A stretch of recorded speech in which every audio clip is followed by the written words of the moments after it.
Consigliere Cortellazzo, lei oggi è stato nominato vicepresidente della nuova commissione d'inchiesta sull'ARPAV. Di che cosa si occuperà questo nuovo organismo?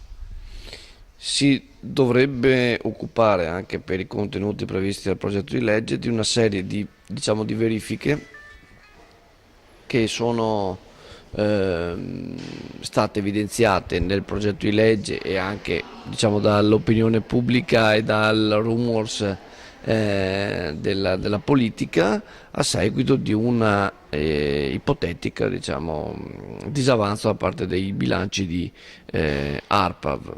Le cause da verificare, le cause da ricostruire, ovviamente considerazione che feci in fase di approvazione in aula e ovviamente mi riserverò di farle nei prossimi incontri della Commissione, è quello ovviamente che non bisogna assolutamente sostituirci con rispetto agli organi già previsti per legge, che sono la magistratura penale nel caso specifico e quella contabile, Corte dei Conti, rispetto a un percorso già attivato. Noi dobbiamo, perché è quello il compito della commissione d'inchiesta, è quello di eventualmente evidenziare delle responsabilità di carattere politico gestionale.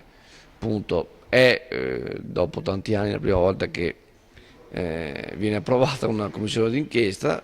Accompagnerò il Presidente Ruzzanti in questo percorso che durerà 6 mesi e ci auguriamo di non doverne richiedere altre 6 per la proroga, ma che siano sufficientemente congrui per discendere un po' tutta la polemica e tutta la parte contabile. Vi attende un compito delicato, senza dubbio.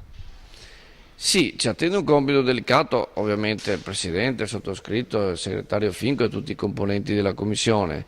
È ovvio che non bisogna, a mio parere, neanche caricarla troppo di enfasi di carattere e politico e di inchiesta particolare, perché insomma non è neanche questo il nostro compito, il nostro ruolo.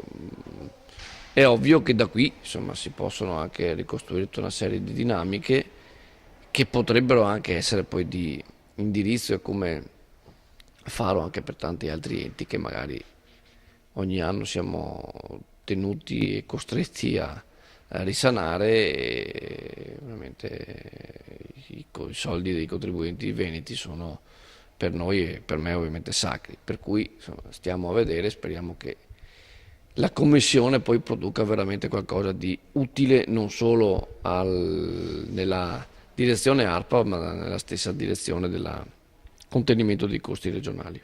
Possiamo definirla in ultima battuta un'operazione verità.